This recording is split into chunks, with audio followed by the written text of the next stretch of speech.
એવું છે ઓફિશિયલી પ્રકરણમાં એવું જ છે કે અમારી જમીન હતી, મ્યુનિસિપલ કોર્પોરેશન રાજકોટે એનો અમારી જાણ બહાર એનો ઉપયોગ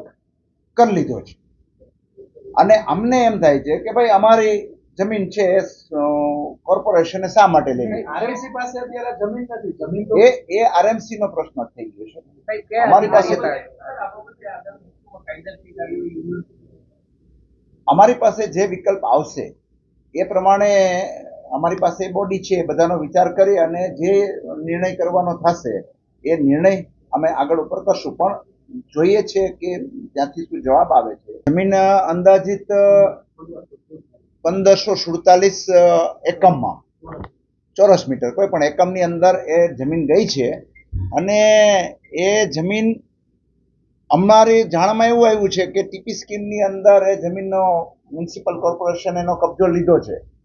પરંતુ અમારી સમજ એવી બને છે કે એ ટીપી સ્કીમની અંદર આવતી નથી અને આ બાબતની અમે સરકારશ્રીમાં રજૂઆત કરેલી છે અને